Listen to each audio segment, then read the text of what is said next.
السلام علیکم ورحمۃ اللہ وبرکاتہ۔ محترم حضرات، ضروری اعلان سماعت کریں۔ جیسا کہ آپ سبھی جانتے ہیں کہ جامع مسجد پرانا قلعہ سیوان میں ہر سال 6 روزہ تراویح ہوتی ہے، لیکن لاک ڈاؤن کی وجہ سے اس سال 6 روزہ تراویح نہیں ہوگی۔ اگر 3 مئی کو لاک ڈاؤن کھل جائے گا اور حکومت کی اجازت ملے گی تو صرف 15 دن کی تراویح ہو سکتی ہے، اور اگر کسی وجہ سے لاک ڈاؤن نہیں کھلے گا تو ختم تراویح نہیں ہوگی۔ اس لیے میں تمام اپنے مقتدیوں سے گزارش کروں گا، جو ہماری مسجد کے مقتدی ہیں، نمازی ہیں، ان سے میری گزارش یہ ہے کہ اپنے اپنے گھروں میں نماز پنجگانہ پڑھیں اور سورہ تراویح اپنے گھروں میں پڑھ لیں، اور بغیر عذر شرعی کوئی بھی شخص روزہ بھی نہ چھوڑیں۔ اور ماں بہنوں سے بھی گزارش ہے کہ وہ اپنے گھروں میں روزہ کی پابندی کرے، نماز پنجگانہ پڑھے اور تراویح کی بھی پابندی کریں۔ جس طرح سے مردوں کے اوپر نماز تراویح سنت کفایہ ہے، اسی طرح سے عورتوں کے اوپر بھی نماز تراویح سنت کفایہ ہے، تو لہٰذا ماں بہنوں کو بھی چاہیے کہ وہ اپنے گھروں میں تراویح پڑھیں۔ تو ہم میں تو ہر شخص حافظ قرآن تو ہوتا نہیں ہے، اس لیے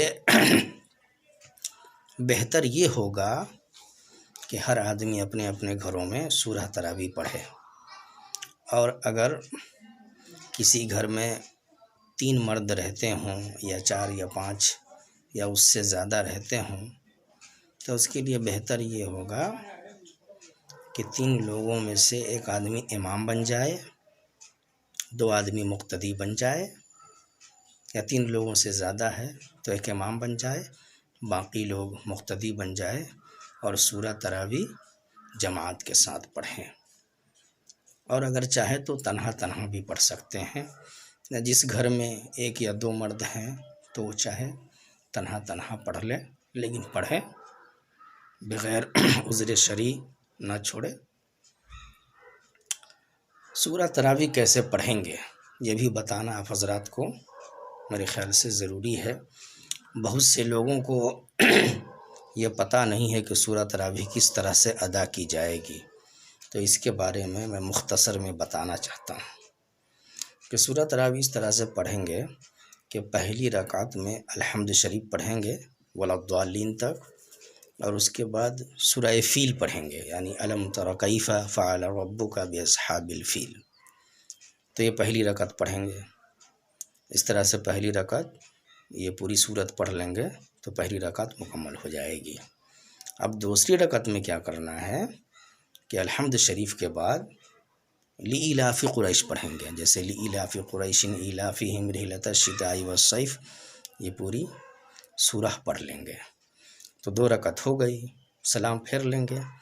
اب اسی طرح سے ہر رکعت میں ایک ایک سورہ پڑھتے جائیں گے۔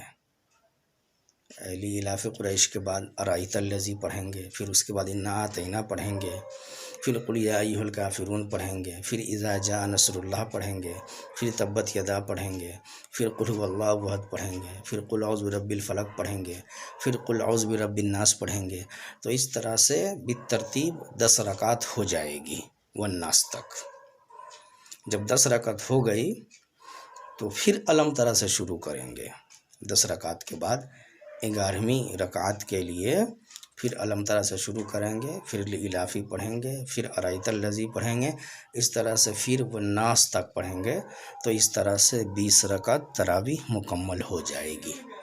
یہ ترتیب ہے سورہ تراویح پڑھنے کی۔ اور اگر کسی کو یہ 10 صورتیں نہ یاد ہوں تو کوشش یہ کریں کہ 2 صورتیں یاد کر لیں، ابھی 1-2 دن ٹائم ہے۔ اور اگر نہ یاد ہو پائے، اگر کسی کو 2 ہی سورہ یاد ہے، جیسے مان لیتے ہیں کسی کو علم ترا یاد ہے اور لإلاف قریش یاد ہے، تو وہ 2 ہی رکعت میں 20 رکعت تراویح پڑھ سکتے ہیں، 2 ہی سورہ میں 20 رکعت تراویح پڑھ سکتے ہیں۔ ہر رکعت میں علم ترا پڑھیں گے، پھر دوسری رکعت میں لإلاف قریش پڑھیں گے، تو اس طرح سے وہ 20 رکعت ادا کر لیں گے۔ یہ بھی ایک صورت بتائی گئی ہے، تو لہٰذا اس طرح سے ہم لوگ سورہ تراویح ادا کریں گے۔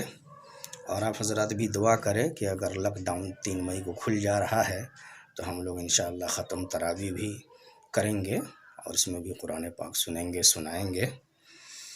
اور دوسری گزارش یہ ہے کہ لاک ڈاؤن کے درمیان کوئی بھی اپنے گھر سے مسجد میں افطاری نہ بھیجیں۔